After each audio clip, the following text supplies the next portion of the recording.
making disciples, transforming lives. Shalom Bapak Ibu semua. Sudah berapa lama ya, beberapa bulan saya tidak khotbah atau tidak melayani di GMS Central Park. Anyway, ini pemberitahuan aja, saudara. Nama GMS di sini bukan lagi GMS Jakarta Barat. Jadi kita sudah berubah menjadi GMS Central Park. Saudara, termasuk yang ada di LW, sudah menjadi GMS Living World. GMS Alam Sutra, sorry. GMS Alam Sutra. Oke, sepanjang hari ini saya khotbah mengenai pesan Yesus kepada gereja-gereja. Saya ambil dalam kitab Wahyu, khususnya wahyu yang diterima oleh Yohanes, yaitu wahyu dari Yesus sendiri kepada gereja-gereja lokal, khususnya ada 7 gereja lokal di Asia Kecil yang hari ini ada di Turki. Saudara, surat ini ditujukan kepada malaikat jemaat, yaitu para pemimpin gereja-gereja tersebut, supaya pesan ini bisa dibagikan, diberitakan kepada jemaat pada zaman itu. Tapi saya percaya ini juga berisi mengenai isi hati Tuhan atau pesan Tuhan untuk kita, orang-orang Kristen, gereja di zaman modern atau di akhir zaman. Di dalamnya berisi mengenai apa yang terpenting di dalam hati Tuhan. Di dalamnya berisi mengenai sesuatu pesan, apa yang harus kita hidupi. Dan apa sih yang Tuhan atau yang matters buat Tuhan. Saya berharap Anda bisa dengarkan seluruh pesan supaya Anda bisa dapatkan lengkap dari Efesus, gereja di Efesus, Smyrna, Pergamus, Tiatira, sekarang di Sardis, nanti 2 kebaktian berikutnya yaitu di Philadelphia dan Laodikia. Ada beberapa kesamaan dari semua surat tersebut. Kesamaan pertama adalah selalu ditulis kepada malaikat jemaat di mana? Gitu ya. Malaikat jemaat itu bicara mengenai pemimpin-pemimpin rohani yang ada di dalam gereja lokal tersebut. Lalu yang kedua, Yesus akan mewahyukan dirinya relevan dengan kondisi jemaat atau keadaan kota tersebut. Berbeda-beda setiap kota atau setiap gereja lokal. Di Efesus dia memperkenalkan dirinya sebagai yang memegang ke7 bintang dan yang berjalan di tengah-tengah kaki Dian. Ada maksudnya. Dia berjalan di dalam gerejanya, dia menilai dan mengukur. Dia memuji gereja Efesus tapi juga dicela karena gereja Efesus meninggalkan. Hati mereka sudah bergeser. Motivasi hati mereka sudah tidak lagi murni karena cinta. Gereja di Smyrna, Yesus memperkenalkan dirinya sebagai yang awal dan yang akhir yang selama ini menyertai mereka. Karena mereka ada dalam penindasan atau penganiayaan. Gereja di mana lagi? Pergamus, dia memperkenalkan dirinya sebagai sosok seseorang, saudara, yang menghakimi. Saudara, di Tiatira itu yang menghakimi. Di Sardis, dia dikenal sebagai seseorang yang memegang ke7 roh Allah. Itu ada maksudnya. Kesamaan ketiga, saudara, dari semua gereja, saudara, ada yang dipuji Tuhan, saudara, ada yang ditegur Tuhan. Bahkan ada beberapa gereja itu menerima pujian tanpa ada teguran sama sekali. Ada juga gereja yang ditegur tanpa ada pujiannya sama sekali. Bagian kita adalah, kalau Anda mendapati sesuatu yang dipuji oleh Tuhan, kita perlu teladani. Tapi kalau ada bagian yang ditegur Tuhan, kita perlu waspadai. Karena itu peringatan daripada Tuhan. Mari kita baca aja langsung saudara, Wahyu pasal 3, kita baca ayat 1 sampai ayat yang ke-6. Dan tuliskanlah kepada malaikat jemaat di Sardis, inilah firman Dia yang memiliki ke7 roh Allah dan ke7 bintang itu. Aku tahu segala pekerjaanmu, engkau dikatakan hidup padahal engkau mati. Bangunlah. Kuatkanlah apa yang masih tinggal yang sudah hampir mati. Sebab tidak satu pun dari pekerjaanmu aku dapati sempurna di hadapan Allahku. Karena itu, ingatlah bagaimana engkau telah menerima dan mendengarnya. Turutilah itu dan bertobatlah. Karena jika engkau tidak berjaga-jaga, aku akan datang seperti pencuri. Dan engkau tidak tahu pada waktu manakah aku tiba-tiba datang kepadamu. Tetapi di Sardis ada beberapa orang yang tidak mencemarkan pakaiannya. Mereka akan berjalan dengan aku dalam pakaian putih, karena mereka adalah layak untuk itu. Barang siapa menang, ia dikenakan pakaian putih yang demikian. Aku tidak akan menghapus namanya dari kitab kehidupan, melainkan aku akan mengaku namanya di hadapan Bapakku dan di hadapan para malaikatnya. Siapa bertelinga, hendaklah ia mendengarkan apa yang dikatakan Roh kepada jemaat-jemaat. Saudara, Sardis itu salah satu kota yang indah dan terkenal karena kekayaannya dan kejayaannya di masa lalu. Kota ini dulu adalah ibu kota kerajaan Lydia yang mencapai puncak kejayaan pada abad ke-6 di bawah Raja Croesus, bukan Croesan. Croesus, salah satu raja terkaya pada zamannya, saudara. Nah, Sardis ini letaknya cukup unik. Saudara, di lereng pegunungan dengan benteng alami berupa tebing, saudara, setinggi hampir setengah kilo atau 500 meter. Sehingga dianggap sulit ditembus.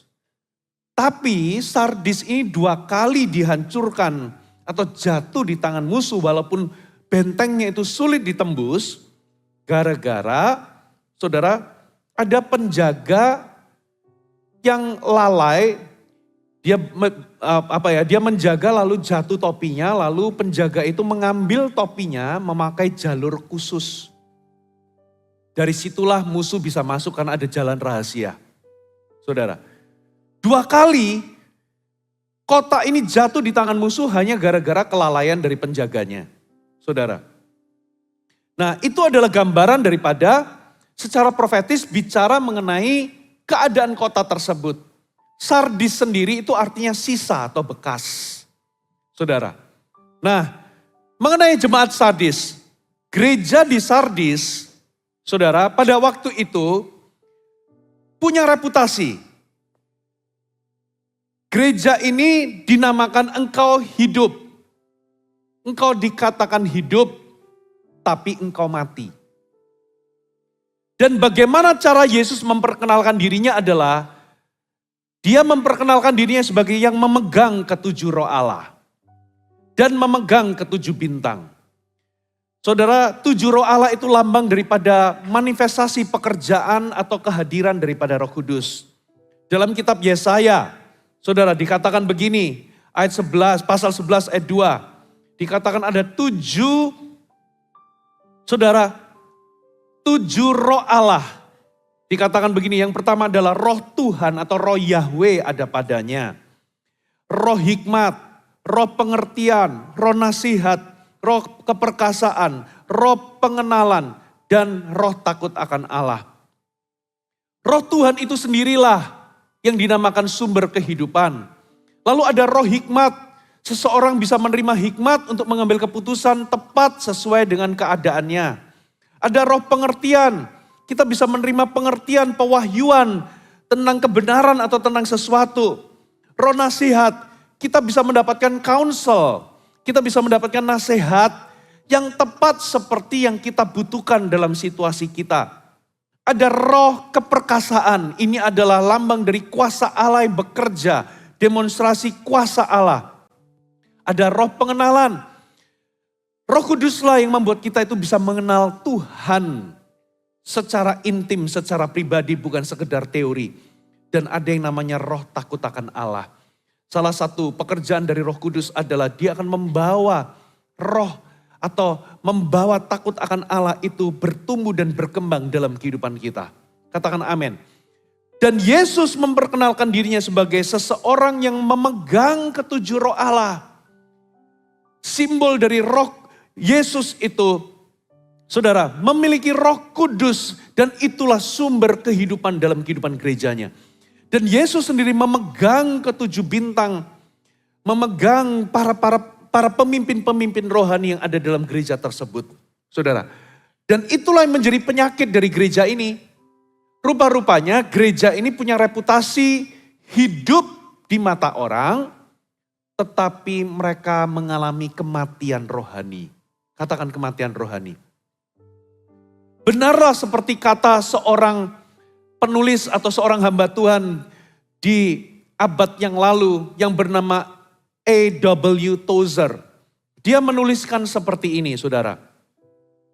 90% gereja mula-mula, kalau Roh Kudus itu diangkat daripada gereja, mereka akan menyadarinya dan mereka akan berhenti, saudara. Tapi bedanya dengan gereja modern, saudara, ketika Roh Kudus itu diambil dari gereja, maka 95% gereja tidak menyadari bahwa Roh Kudus sudah diambil dan mereka tetap menjalankan pelayanannya. Itu adalah gambaran bahwa banyaknya gereja itu beroperasi hanya layaknya sebagai organisasi, tapi bukan sebagai organisme. Memang gereja perlu terorganisasi dengan baik untuk bekerja sama. Katakan amin.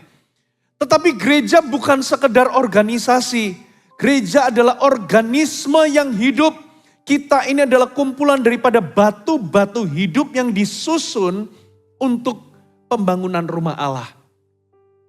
Dengan kata lain, saudara, dengan kata lain, gereja Sardis itu mengalami kematian rohani karena mereka tidak sadar. Saudara, ketika mereka menjalankan gereja, mereka menjalankannya tanpa Roh Kudus. Ini adalah simbol dari gereja tanpa Roh Kudus. Saudara, Bapak Ibu, Alkitab berkata demikian, saudara, bangunlah, kuatkanlah apa yang masih tinggal, kuatkanlah mereka-mereka yang tersisa, dikatakan begitu saudara. Yang sudah hampir mati, sebab tidak ada satupun dari pekerjaanmu yang aku dapati sempurna di hadapanku. Ternyata saudara, apa yang mereka kerjakan itu gak ada satupun yang sempurna. Kata sempurna di situ punya dua arti. Yang pertama itu tidak ada yang selesai atau tuntas. Saudara, tidak ada satupun yang beres. Yang mereka kerjakan itu setengah-setengah. Saudara, tidak ada satupun yang tuntas atau selesai. Yang kedua, kata sempurna di situ itu punya arti matang. Di dalam kehidupan gereja itu tidak ada satupun yang mengalami pertumbuhan yang sempurna. Apapun yang mereka kerjakan tidak ada buah. Saudara, kalau mereka bayi rohani, mereka akan terus mandek dan bayi rohani. Tapi anehnya, gereja ini, gereja Sardis itu masih ramai pengunjung. Bahkan pelayanan pujian dan penyembahannya bisa jadi seperti gereja modern di tempat ini. Semuanya modern dan penuh dengan aransemen musik yang bagus. Masih ramai pengunjung. Bahkan bisa jadi gereja ini punya program-program yang menjawab kebutuhan. Tapi Tuhan melihat, saudara, apa yang tidak dilihat oleh manusia. Saudara, ingat gereja bukanlah organisasi tapi organisme. Saudara, apa yang terjadi kalau gereja itu terputus dengan kepala? Maka gereja itu akan mengalami kematian rohani. Satu kali ada dua orang berdebat. Gara-gara melihat ada seekor kura-kura yang kepalanya putus tapi badannya masih jalan. Si A berkata, saudara, ini kura-kura sudah mati. Tapi si B berkata, ini kura-kura masih hidup. Sampai mereka terus berdebat sampai datanglah si C. Si C berkata, sudah tidak perlu berdebat. Sebetulnya kura-kura ini sudah mati tapi dia gak sadar kalau sudah mati. Saudara, banyak gereja, saudara, gak sadar mereka berjalan tanpa Roh Kudus. Banyak gereja, saudara, ketika Roh Kudus diangkat, mereka gak menyadarinya kalau Roh Kudus sudah diambil. Dan mereka akan tetap melakukan pelayanan. Persis seperti, siapa itu namanya? Simson. Simson bahkan tidak sadar kalau roh Allah sudah meninggalkan dirinya. Tapi dia masih merasa kuat, saudara. Begitu dia diikat, dia sadar ketika dia sudah gak punya kekuatan lagi. Karena roh Allah sudah meninggalkan dia. Saudara, jangan seperti Simson. Akhirnya apa yang terjadi ketika roh Allah meninggalkan Simson? Dia jadi bulan-bulanan. Saudara, dia jadi bahan olokan tertawaan. Dia dibutakan dan dia ditangkap. Saudara, dia menjadi orang yang bekas dipakai Tuhan. Saya mau tanya, apakah saudara mau jadi bekas dipakai Tuhan? Saudara, gereja kita juga tidak boleh begitu. Dimulai dari mana saudara? Setiap pribadi, saudara, kita harus hidup berjalan dengan Roh Kudus. Amin. Coba kita lihat ayat berikutnya saudara.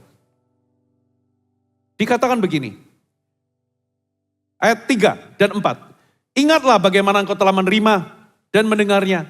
Turutilah itu dan bertobatlah. Karena jikalau engkau tidak berjaga-jaga, aku akan datang seperti pencuri.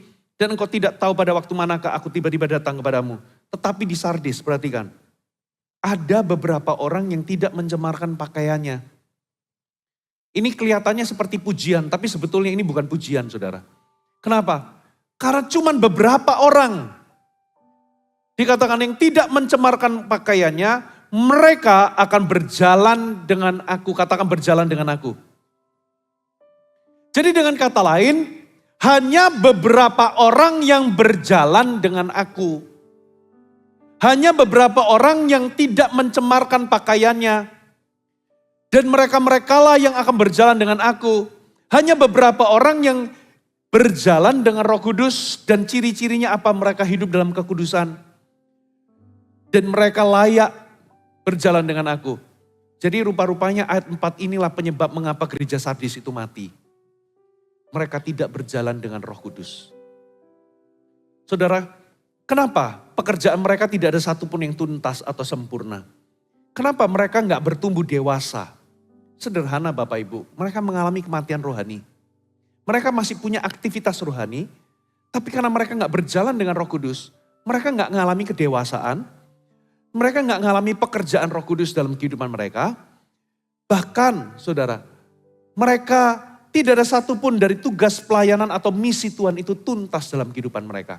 Kenapa? Ada 3 penyebab saudara. Yang pertama, karena Roh Kuduslah sumber kehidupan. Halo amin. Paulus itu berkata demikian, semua pemberitaanku aku tidak beritakan itu, tidak mengkhotbahkan itu dengan fasilida, tapi dengan kuasa Allah, dengan demonstrasi kuasa Allah. Supaya imanmu jangan bergantung kepada hikmat manusia, tapi engkau bergantung kepada kuasa Allah. Katakan amin.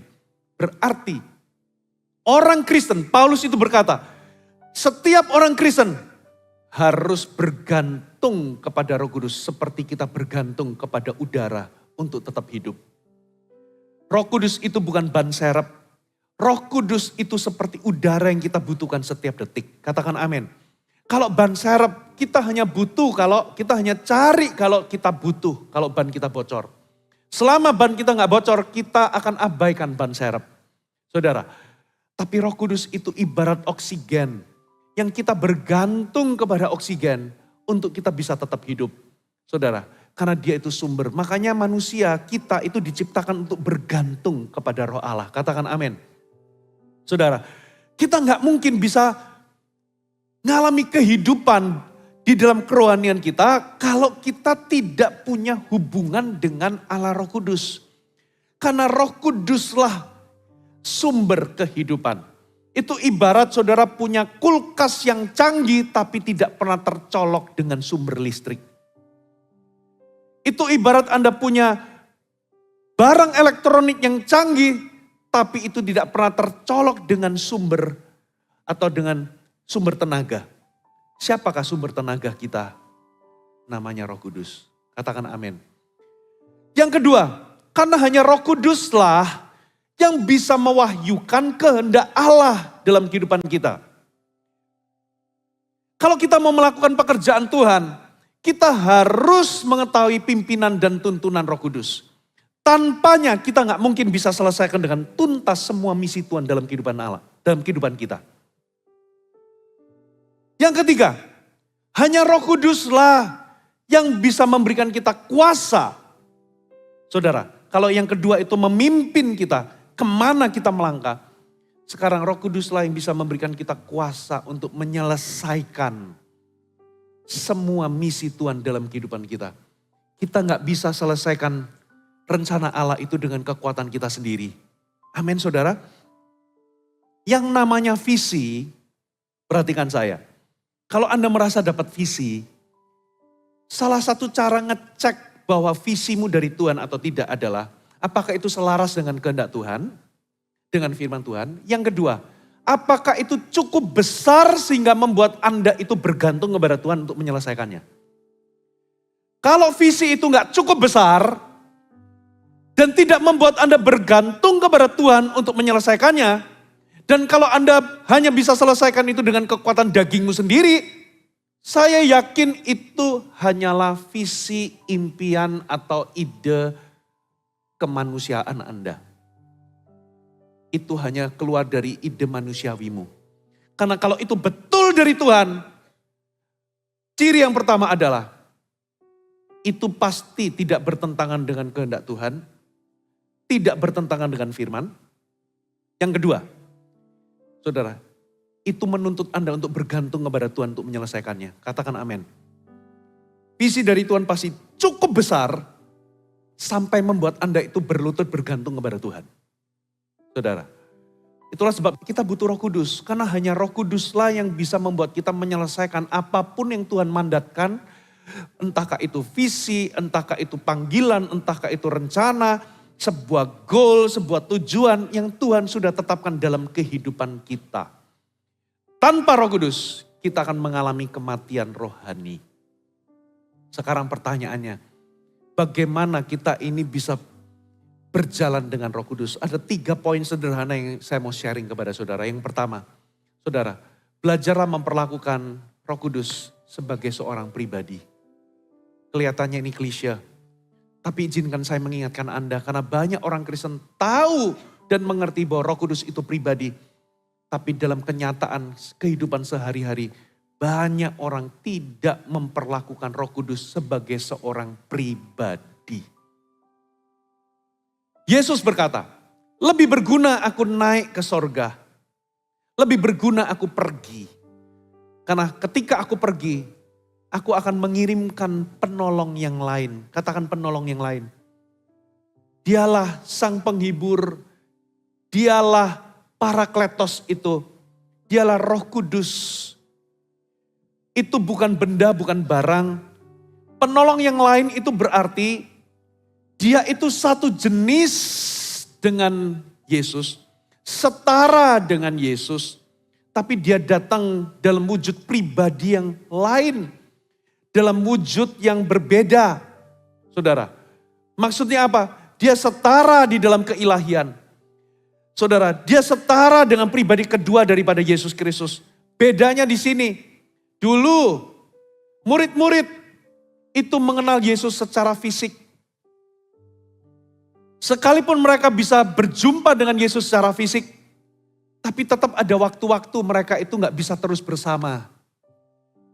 Contohnya, saudara, kalau Yesus ke toilet, masa mereka ikut ke toilet? Saudara, kalau mereka tidur, bisa jadi mereka tidur di kamar yang berbeda. Saudara, dan ada momen-momen Yesus mau bicara sama mereka, tapi mereka belum sanggup menanggungnya. Yesus sendiri ngomong, ada banyak hal yang ingin ku sampaikan kepadamu, tapi engkau belum dapat menanggungnya. Tapi nanti, Roh Kudus itu akan dikirim. Dialah yang akan membawamu kepada seluruh kebenaran. Dia akan mengingatkan apapun yang aku katakan kepadamu. Dia akan menjelaskan semua kebenaran. Dengan kata lain, kali ini, saudara, penolong yang lain itu bicara seseorang yang diutus untuk menyertai kita. Tinggal di dalam kita 24 jam selama sehari. Dia akan terus menyertai kita. Tinggal di dalam kita. Saudara, gak seperti zaman dulu. Mereka mengikuti Yesus secara fisik. Tapi kondisi kita jauh lebih baik. Karena Roh Kudus dikirim, diutus di dalam kehidupan kita masing-masing. Alamat Roh Kudus itu adalah tubuh kita. Tubuh kita adalah bait Allah. Katakan amin. Ini revolusioner, saudara. Berarti kita semua bisa mengenal Roh Kudus. Kita semua bisa membangun hubungan dengan Roh Kudus. Dimulai daripada apa, saudara? Anda menerima sebuah pewahyuan bahwa Roh Kudus yang diutus dalam diri kita adalah seorang pribadi. Maka perlakukan dia sebagai seorang pribadi. Ada 3 nasihat yang saya mau offer kepada saudara. Yang pertama, ajaklah dia bercakap-cakap sesering mungkin. Katakan bercakap-cakap. Saudara perlu ajak dia bicara. Bayangkan kalau Anda datang ke sebuah CG, gak ada satupun yang menyapamu. Gak ada satupun yang mengajak engkau bicara. Anda didiamkan, kira-kira Anda kerasan gak? Gak kerasan, Anda merasa tidak di welcome. Saudara, ajak dia bercakap-cakap. Mulai dulu dengan menyapanya setiap hari. Disenggang, mulai sapa dia, panggil namanya. Bapak Ibu, dimulai dengan Anda mengucap syukur kepadanya. Ajak dia bicara. Saudara, yang kedua, Anda perlu bertanya kepadanya. Banyak orang Kristen itu bergantung kepada Roh Kudus yang ada di dalam diri seseorang. Padahal Roh Kudus yang sama itu ada dalam dirinya. Dimulai dari mana? Satu kali ketika Yesus memberitakan perumpamaan kepada orang banyak. Apa yang diberitakan? Perumpamaan tentang penabur. Lalu apa yang terjadi? Murid-muridnya ketika semua orang meninggalkan Yesus, murid-muridnya bertanya kepada Yesus, apa arti perumpamaan tersebut? Lalu Yesus berkata, kepadamu diberikan karunia untuk mengerti rahasia kerajaan Allah. Lalu disitulah Yesus mulai menjelaskan, inilah arti perumpamaan, benih itu adalah firman. Lalu tanah pinggir jalan itu artinya apa? Tanah berbatu-batu artinya apa? Tanah yang penuh semak duri itu artinya apa? Dan tanah subur itu artinya apa? Berarti tanah itu lambang daripada hati, benih itu lambang dari firman. Dari situ mengertilah murid-muridnya. Pertanyaannya, kapan murid-murid itu mengerti tentang firman? Ketika mereka bertanya kepada Yesus. Saudara, jadikan Roh Kudus itu guru lesmu atau private teachermu, sebagai guru privatmu. Sering-seringlah bertanya kepadanya. Katakan amin. Bapak Ibu, saya belajar mengenal Roh Kudus. Itu dimulai dari mana? Ketika saya baca Alkitab dan saya tanya artinya. Saya kalau baca Alkitab itu kadang sambil berbahasa roh dan sambil Roh Kudus terangkan maksudnya apa. Sambil saya juga pakai otak saya untuk menggali, tapi saya terus berkomunikasi minta Roh Kudus. Saudara, sometimes gak waktu itu Anda dijelaskan. Sometimes Roh Kudus itu bisa menjelaskan ketika Anda pergi, saudara, sama seperti zaman Yeremia. Saudara, Yeremia disuruh melakukan sesuatu dia gak ngerti. Tapi begitu dia pergi ke tempat itu, lalu melihat ada sebuah kejadian, baru dia mengerti, oh ini loh maksudnya Tuhan. Kadangkala nanti Roh Kudus akan memberikan pengertian itu bukan waktu pas Anda saat teduh, mungkin masih gak ngerti. Tapi waktu Anda pergi ke kantor, ada sebuah kejadian dan itu Roh Kudus akan mengajarkan Anda sesuatu. Yang pasti, kalau Anda bertanya, dia akan menjawab. Katakan amin. Bahkan loh ya. Saya tuh sampai ke hal-hal simpel, saudara. Hilang barang, hilang buku, saya kan punya perpustakaan. Kadang hilang buku saya itu tanya. Karena saya belajar di pengalaman, semakin saya frustasi, ngomel-ngomel, gak ketemu. Tapi saya coba tenangkan, saya mulai berkata, Roh Kudus tolong aku. Roh Kudus tolong. Nanti cara Roh Kudus membuat Anda menemukan buku itu kadang unik. Sometimes itu saya bisa noleh gitu, lalu pandangan saya itu highlight ke posisi tertentu. Dan bukunya ada di situ. Tapi sometimes waktu saya berdoa gitu, saya nyari, gak ketemu, nanti tiba-tiba diingatkan. Ingat, kamu begini-begini, nanti ingat. Atau dengan cara yang berbeda. Saya beberapa kali saya menemukan hal yang sama. Yang pasti, saudara, bahkan satu kali saya mendengar sebuah cerita ada seseorang itu jualan soto. Saudara, sotonya rame, depotnya rame, tapi akhirnya dia dikhianati sama kokinya sendiri. Kokinya buka depot soto sendiri. Akhirnya kokinya rame, dia karena dia gak bisa masak, dia coba bikin soto. Jadi rasanya kayak bakso, kadang-kadang kayak kayak rawon. Itu ya. Lalu dia itu berdoa tanya Roh Kudus, anehnya tiba-tiba dia itu merasa kayak ada hikmat untuk memasukkan bumbu tertentu itu sebelum bumbu tertentu. Ternyata itu bisa mempengaruhi rasa, saudara. Dan akibatnya apa, saudara? Akibatnya dia bisa meramu sebuah soto yang enak sekali. Siapa kira Roh Kudus itu hanya bicara soal-soal rohani. No. Roh Kudus itu bisa bicara di dalam semua aspek kehidupan kita. Memberikanmu hikmat caranya mendidik anak. Setiap anak kan beda-beda. Saudara, memberikanmu nasihat bagaimana Anda bisa berbisnis. Memberikan Anda hikmat bagaimana Anda bisa menjadi seorang ayah. Saudara, dengan kata lain, jangan mengkotakkan Roh Kudus itu hanya di bidang kerohanian saja. Dia bisa menjawab. Satu kali saya juga pernah kehilangan, saya pernah cerita ini berkali-kali, semoga Anda gak bosan ya. Saudara, satu kali saya kehilangan Alkitab saya. Habis pelayanan traveling bersama dengan keluarga, saya cari Alkitab saya minta sekretaris saya untuk cari calling kepada hotel dan sebagainya, gak ketemu saudara. Satu hari gak ketemu, hari kedua gak ketemu. Sampai akhirnya saya desperate, saya di depan televisi itu, kebetulan di rumah itu beberapa tahun yang lalu, saya duduk lalu saya desperate, saya minta Roh Kudus. Tolong ketemukan, aku minta ampun kok aku lalai, Alkitab ini berharga karena Alkitabnya itu isinya banyak catatan. Banyak, saudara, story-story juga, pengalaman saya dengan Tuhan dan sebagainya, janji Tuhan, saya tulis pesan-pesan Tuhan, ini berharga. Begitu saya duduk, saudara percaya gak percaya, begitu saya lihat teks di televisi, randomly, teksnya tiba-tiba berbunyi begini, sesuatu yang gone itu gak bisa dicari, tapi sesuatu yang missing itu masih bisa dicari. Dan kata-kata missing itu, tiba-tiba teks itu bicara. Dan saya tahu bahwa ini itu Roh Kudus bicara. Hati saya damai sejahtera. Saya tahu Alkitabku itu gak hilang. Alkitabku ada di rumah. Besoknya, saudara gak pakai lama, Pastor Lena tiba-tiba ngomong begini, kok aku punya surprise. Tangannya di belakang. Saya langsung ngomong, Alkitab toh? Loh kok bisa tahu? Langsung saya ceritakan, percaya gak percaya kamu? Aku tanya Roh Kudus dan Roh Kudus bilang bahwa ini itu gak hilang, gak gone. Tapi saya mau tanya, kamu nemunya di mana?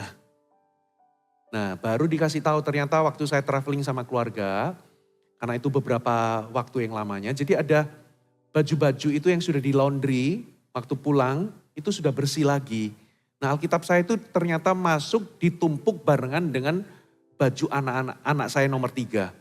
Jadi waktu diambil, di tengah-tengahnya ada Alkitab, langsung dimasukin ke lemari anak saya di lantai 1. Alkitab saya itu tersandwich di antara tumpukan baju anak saya. That's why saya gak ketemu. Mau cari di mana saya gak bakal kepikiran itu ada di situ. Saudara, tapi percayalah Tuhan bisa bicara. Bapak Ibu, yang pertama apa saudara? Ajak dia bicara. Sesering mungkin. Halo amin. Bertanyalah kepadanya. Khususnya tentang firman, tentang apa saja dia bisa bicara. Yang ketiga, belajarlah untuk mengenal suaranya. Saudara, dan di titik ini gak bisa cuma teori. Saya hanya bisa memberikan begini loh. Roh Kudus itu bisa bicara, bisa sebuah kata, bisa sebuah kalimat, atau dia bisa memberikan sebuah simbol, sebuah gambaran di benak saudara, atau dia bisa memberikan sebuah kesaksian batin atau kesaksian roh, atau sebuah perasaan damai sejahtera, atau bahkan dia bisa bicara lewat mimpi, atau lewat keadaan, bahkan lewat hal-hal yang bahkan Anda itu nggak menyangka. Bahkan dia bisa bicara lewat sebuah tanda yang Anda minta, Bapak Ibu. Yang pasti, di titik di mana Anda terbuka dan percaya, di situ channel Roh Kudus akan bicara. Kalau Anda nggak percaya bahwa Roh Kudus bisa bicara, Anda akan susah mendengar suaranya. Saudara, contoh ya, saya itu sering kalau baca Alkitab, Tuhan itu tiba-tiba highlight satu kata, tiba-tiba bicara secara profetik. Biasanya saya akan lingkari, saya kasih penjelasan, Tuhan bicara apa, saya kasih tanggal, Tuhan janji apa. Nanti kalau digenapi, saya tulis tanggalnya lagi. Biasanya saya pakai ballpoint warna yang lain. Saya kasih tanggalnya, misalnya saya terima tanggal ini 16 Juli. Terus digenapinya itu misalnya 12 September gitu ya. Saya biasa kasih centang, terus saya kasih tulisan digenapi tanda seru 2. Itu akan membuat saya apa saudara? Bener ya, dulu waktu saya awal-awal mengenal Roh Kudus itu beneran lu bicara.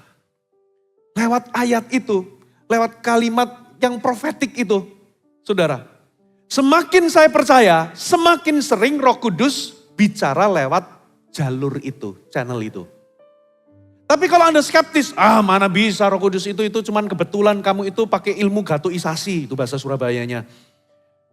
Kalau Anda skeptis, ya Tuhan akan channel itu terputus bagimu.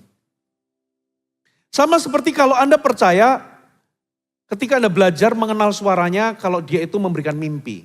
Mimpi kan bisa dari 3 sumbernya. Yang pertama, dari setan, itu bisa. Atau dari Tuhan. Ciri-cirinya apa? Kalau dari setan atau dari Tuhan, Anda bangun, Anda ingat mimpinya. Tapi bedanya di mana? Kalau dari setan, biasanya memberikan ketakutan. Membuat Anda bingung. Mencuri damai sejahtera. Tapi kalau dari Tuhan, Anda bangun itu akan Anda ingat. Tapi itu akan memberikan Anda apa saudara? Sebuah pesan, memberikan Anda sebuah damai sejahtera, ada dorongan untuk Anda itu bertanya lagi untuk memberikan hikmat. Itu biasanya berupa sebuah gambaran atau simbol dan sebagainya. Itu ada maknanya. Mintalah supaya Anda bisa apa saudara? Dapat diberikan pengertian. Makin Anda percaya Tuhan bisa bicara lewat mimpi, maka saudara, waktu Anda tidur, Anda berdoa, nanti Tuhan itu akan memberikan peringatan-peringatan, memberikan message. Itu bisa lewat sebuah mimpi. Tapi beda. Kalau Anda itu kebanyakan nonton film India, terus ngimpinya India nari-nari di tiang, itu bunga tidur. Atau saudara habis di jalan, mobil Anda disenggol orang lalu Anda itu dongkol. Nah, residu dari perasaan Anda masuk ke alam bawah sadar jadi sebuah mimpi buruk. Ya, karena apa? Karena otak kita ini ajaib, dia itu bisa menciptakan cerita tanpa kita sadar, saudara. Ya, tapi itu gara-gara apa, saudara? Kejadian sepanjang hari, mungkin ada hal-hal buruk dan sebagainya, jadi sebuah mimpi yang buruk, saudara. Nah, itu namanya bunga tidur. Pernah nggak dulu waktu Anda zaman SMA, belajar ngimpinya Anda belajar. Jadi bangun itu capek, saudara. Karena mau ujian, belajar itu, karena itu kebawa, itu namanya bunga tidur. Ya, atau kebanyakan nonton apa, Anda kemimpinya ke situ, saudara. Nah, Anda harus belajar membedakan mana yang mimpi karena bunga tidur, mana mimpi daripada si jahat, mana mimpi daripada Tuhan. Mana suara Tuhan, mana suara hatimu sendiri, mana suara setan. Anda harus belajar membedakan. Saudara, mana ini rema daripada Tuhan, mana itu cuma sekedar hasil olahan pikiran Anda sendiri, atau mana, saudara, itu bahkan mungkin dari tipuan si jahat. Semakin Anda belajar mengenal suara Roh Kudus dalam kehidupan saudara, semakin besar Anda itu akan mengalami karya dan pekerjaannya dalam kehidupan saudara. Katakan amin. Yang pasti, setan akan mencoba membohongi Anda dan dengan berkata begini, kamu gak bisa dengar suara Tuhan. Itu kebohongan, saudara. Kenapa? Setiap orang percaya, saudara, bisa mendengar suara Tuhan. Domba-dombanya mengenal suaraku, kata Yesus. Halo, amin. Cuman bedanya mungkin Anda tidak mengenali suaranya. Buktinya siapa? Samuel yang masih kecil itu bisa dengar suara Tuhan. Tapi cuman dia gak kenal itu suara siapa. Kuncinya adalah bergaulah dengan dia. Ajak dia bicara. Saudara, bertumbuhlah di area Anda mengenal suaranya. Seringlah bertanya kepadanya. Kenali waktu dia bicara atau menjelaskan sesuatu. Saudara, lama-lama Anda akan semakin kenal dan interaksi hubungan Anda akan semakin dalam. Saudara bisa tahu tentang seseorang, tapi tanpa punya hubungan yang mendalam dengan seseorang. Anda bisa tahu tentang Pastor Jimmy, tapi Anda gak pernah berinteraksi atau membangun hubungan yang dalam dengan seseorang. Dimulai dari sekarang, saudara, perlakukan Roh Kudus sebagai seorang pribadi. Halo, amin. Dia berkuasa tapi dia bukan kuasa. Dia itu punya kuasa yang maha dahsyat tapi dia bukanlah sekedar kuasa. Dia bisa mengurapi tapi dia bukanlah urapan. Saudara, dia adalah seorang pribadi. Kita perlu mendekati dia bukan untuk menguasai dia supaya kita bisa pergunakan sekehendak kita. Tapi dia adalah seorang pribadi yang perlu kita kasihi. Kita datang untuk mengenalnya. Amin. Yang kedua, catat baik-baik. Saudara, yang kedua munculkan. Jagalah hati Anda tetap lembut kepada Tuhan. Pernahkah saudara membaca ayat bunyinya seperti ini? Janganlah keraskan hatimu ketika engkau mendengar suaranya.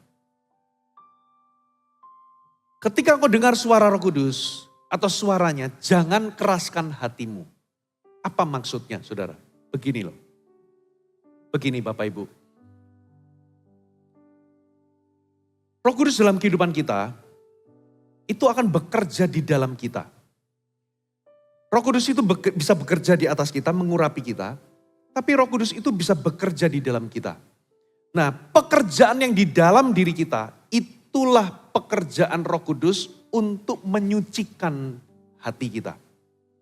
Itulah pekerjaan pengudusan. Katakan pengudusan. Waktu kita lahir baru, dosa kita dibersihkan. Tapi belum tentu hati kita. Bisa jadi hati kita itu masih banyak mesirnya. Hati kita itu masih keras. Hati kita masih pendendam. Nah, Tuhan ingin mengubahkan hati kita, menyucikan hati kita. Nah, itulah pekerjaan Roh Kudus. Nah, makanya jangan heran. Kalau Anda mengizinkan Roh Kudus bekerja dalam kehidupan Anda akan bahasa Surabayanya itu, saya tiba-tiba munculnya itu bahasa Surabaya. Anda akan Indonesianya ya. Siapa orang Surabaya di sini bisa angkat tangan? Oke, saya keluarkan ya bahasa Surabaya. Anda akan diceng, apa itu ya diceng itu ya? Nah, Anda itu akan dikejar gitu loh, kayak sama Tuhan itu dikejar. Hal kecil Anda akan dikejar. Saudara. Contoh, saya mau kasih contoh.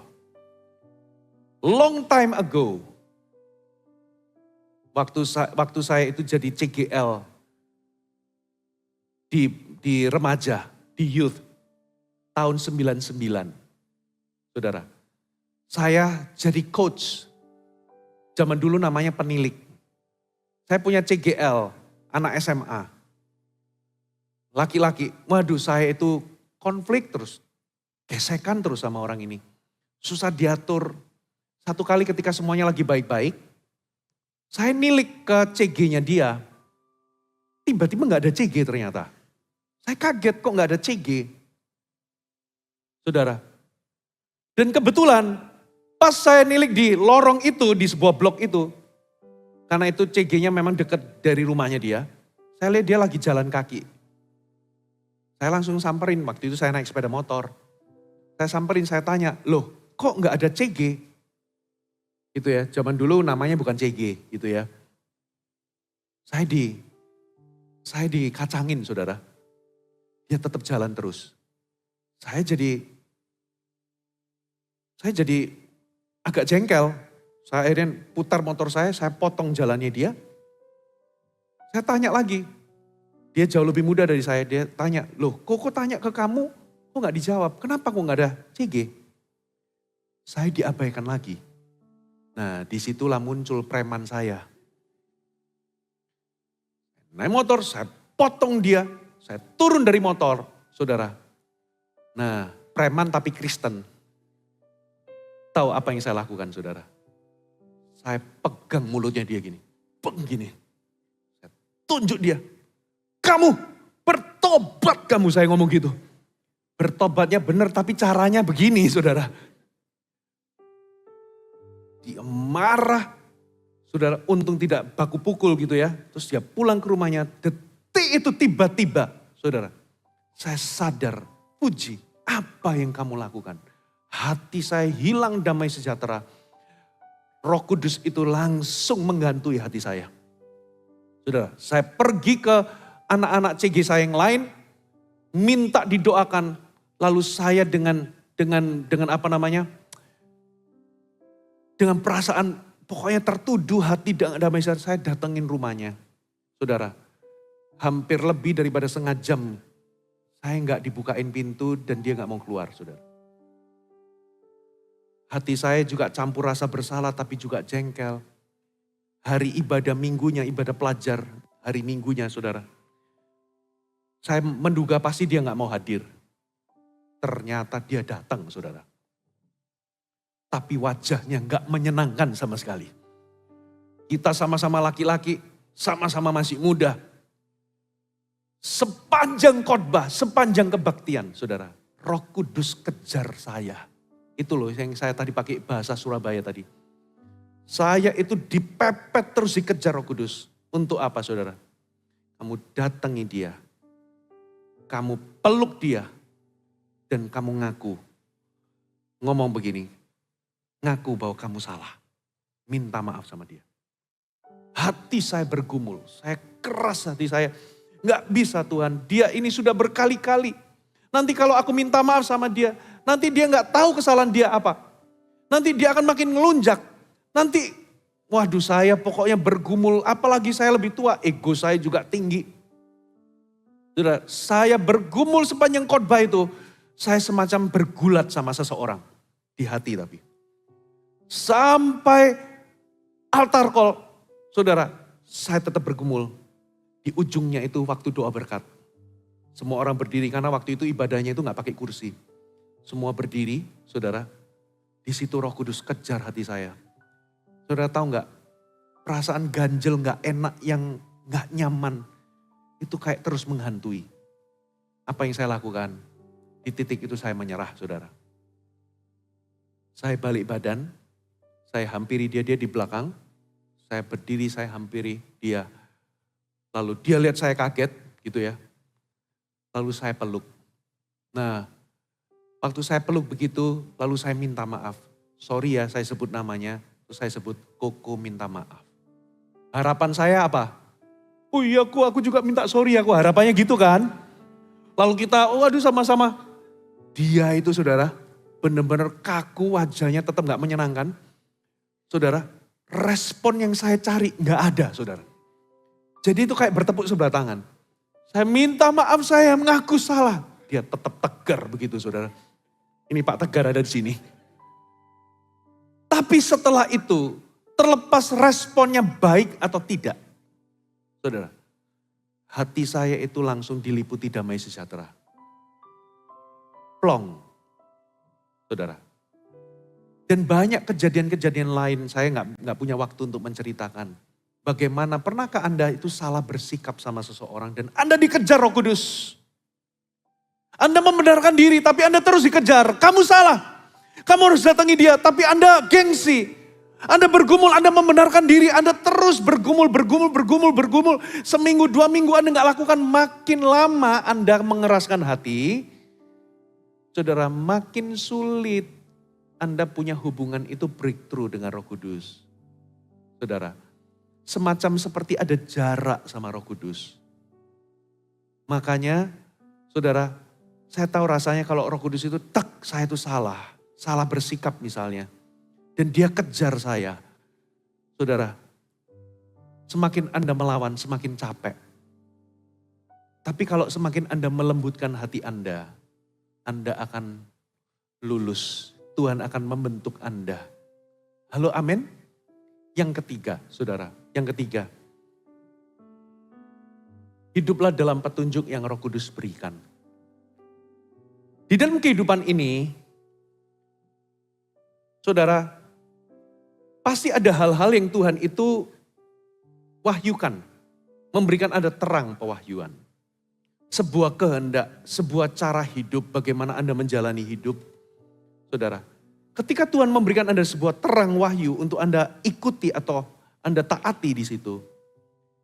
Tapi kalau Anda memilih untuk ikuti arus dunia atau ikuti teman-teman dunia yang lain, semakin Anda tidak mengikuti petunjuk itu, maka ini yang terjadi. Anda akan terasa seperti merpati itu terbang, padahal nggak terbang. Roh Kudus itu nggak pernah meninggalkan kita. Tapi Roh Kudus itu seperti step back, seperti mundur dan menjadi pasif. Lalu hubungan Anda dengan dia itu seperti ada tembok, ada jarak. Saudara, karena apa? Karena Anda tidak hidup di dalam terang yang dia berikan. Anda tidak ikuti petunjuknya. Jadi kalau Anda mau hidup berjalan dengan Roh Kudus, yang pertama Anda perlu perlakukan dia sebagai seorang pribadi. Yang kedua, pastikan hatimu tetap lembut. Kalau Anda jatuh dalam dosa, jarak Anda antara kejatuhan dengan pertobatan itu jangan terlalu jauh. Jangan terlalu lama. Katakan amin. Berikan dirimu lembut. Efesus berkata, apa yang bisa mendukakan Roh Kudus? Segala kegeraman, kemarahan, kepahitan. Saudara, kalau Anda lagi konflik sama orang dan Anda terluka, dan Roh Kudus minta Anda ampuni, jadilah lembut, cepat-cepatlah ampuni orang itu.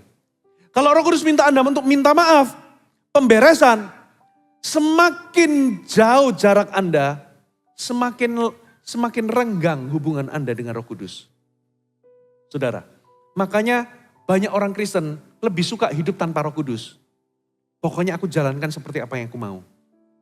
Poin yang ketiga adalah, saudara, hiduplah berdasarkan terang pewahyuan Tuhan, petunjuk Tuhan. Saudara, ikuti. Ketika Anda ikuti, saudara, Anda berjalan bersama dengan dia. Kalau Roh Kudus minta Anda ke kiri, karena dia ada di kiri. Coba bayangkan, Roh Kudus belok kiri, Anda beloknya ke kanan. Anda gak bisa berjalan bersama-sama. Kalau Anda mau berjalan bersama dengan dia, ikuti petunjuknya. Katakan amin. Maka Anda akan jadi orang Kristen yang tidak akan pernah mengalami kematian rohani. Saudara, kenapa ada orang lumpuh? Karena syarafnya gak tersambung dengan otak kepala. Banyak gereja gak tersambung dengan kepala gereja, yaitu Yesus. Kenapa saudara? Apa yang menyambungkan kita dengan kepala? Yaitu Roh Allah. Mari kita panggil berdiri sama-sama.